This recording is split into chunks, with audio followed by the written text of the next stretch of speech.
Hi, this is Art, and this is from my book, And Another Thing, an eclectic collection of musings, afterthoughts, and paternal rantings. As a sales manager and trainer, I encountered a number of interesting folks in the 15-plus years that I was employed at a major marketing firm. Richard was certainly one of those individuals.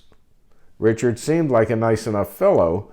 The problem was that he had been with the company for almost 4 months and had not made a single sale.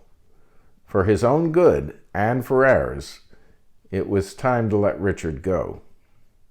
Richard was called into the office and informed that if he was unable to bring business into the company soon, we would have no choice but to shake hands and part friends.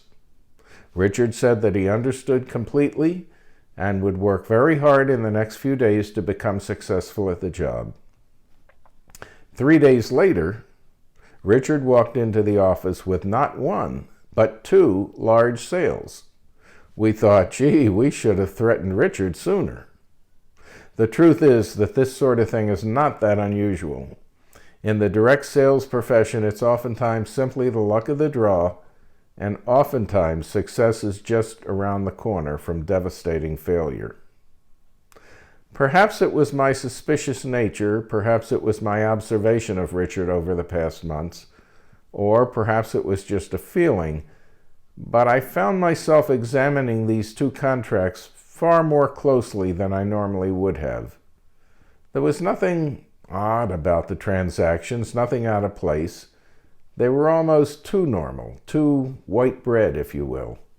Except for one thing. The client's signatures on both contracts looked similar to me. Too similar. It was almost as if both sets of signatures had been written by the same person with the same pen. Now, of course, I'm not a handwriting expert, and all I had to go on was a hunch. But one of the safeguards that my company took was to call the customer a day or 2 after the contract was written to go over the entire transaction verbally in an effort to ensure that the customer understood all of the provisions of the agreement.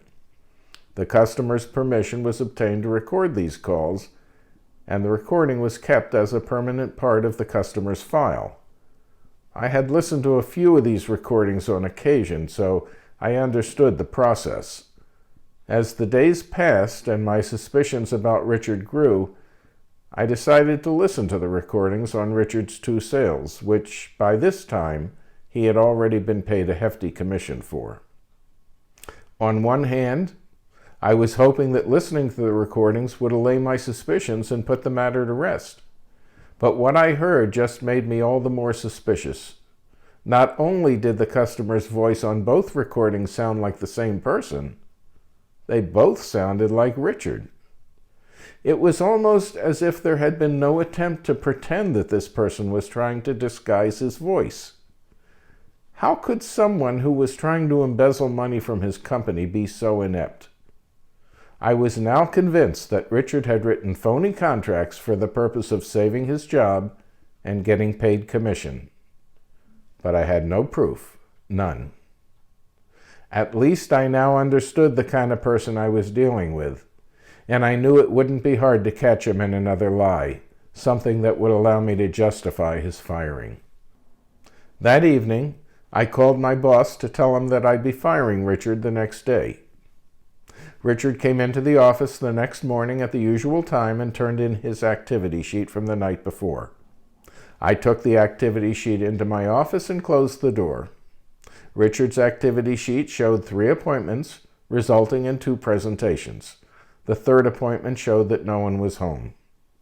I picked up the phone and called the 3 prospects. I told each of them that I was the sales manager at the local memorial park and that Richard had called in sick that day. I told them I just wanted to make sure that Richard was able to keep his appointment with them. All 3 people told me the same thing. Richard had never been there. One of the people told me that Richard had called for an appointment, but they told him they weren't interested. The other 2 never even got a call. I now had what I needed. I called Richard on the intercom and asked him to come into my office so that we could go over his sales activity from the night before. I had the activity sheet on my desk when Richard came into my office. Richard sat down in one of the side chairs, and after the exchange of a few pleasantries, I asked Richard to tell me about his 2 sales presentations. As I expected, Richard went into vivid detail for the next several minutes as I listened intently. He described to me that one of the couples loved the program but just couldn't afford the monthly payments. The other couple said they'd be moving out of the area soon, and so on. When Richard finished talking, I picked up the activity sheet and held it in my hand. I said, "Richard, I just spoke to these folks, and all 3 told me that you were never there." Richard looked surprised, but not embarrassed. I then gave Richard a chance to deny the allegation. "Were you there?" I asked. Richard admitted that he had not gone to the appointments and began offering further explanation, but I stopped him. "Richard, you lied on paper and you lied to my face. If we can't trust you, you can't work here, and you have given me ample reason not to trust you." I said, "Richard, I want you to turn in your things." Richard was not about to make this easy for me. With a quizzical look on his face, he turned my statement into a question. He said, "You want me to turn in my things?" I clarified my request. "Yes, Richard, I'm firing you." Again, he was playing with me. He said, "You're firing me?" After Richard and I stared at each other for several seconds, I decided to go for it. I just had to know. So I said, "I want you to know that I listened to the recordings on your 2 sales. Richard, I'm no expert, but I think I have a pretty good ear for voices, and both recordings sounded an awful lot like you." Then Richard did something that I didn't expect. He lowered his head, stared at the floor, and said, "I'll go out to the car and get my stuff." He had been defeated. In a last-ditch effort to be completely fair to this individual, I said, "Richard, if you want to hear these recordings, I'll be happy to listen to them with you." Richard repeated his last statement. "I'll go out to the car and get my stuff." Richard came back several minutes later with all of his sales materials. I don't remember if I shook his hand as he left, but I do remember walking out to the reception area and telling the administrative staff how bad I felt having to fire someone 6 days before Christmas. The truth is, I didn't feel bad at all. I felt vindicated. My suspicions had been correct. I had been right about Richard all along.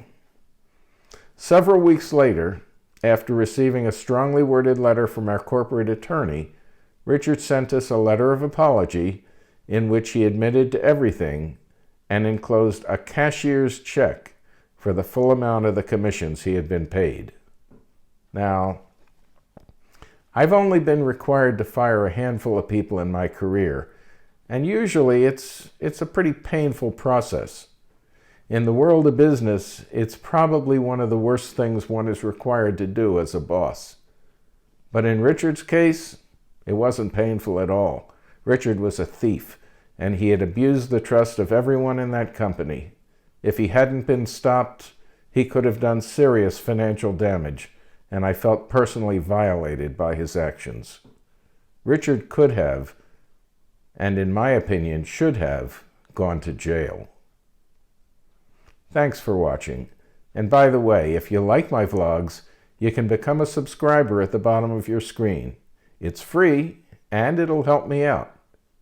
And don't forget to give me a thumbs up too. Thanks.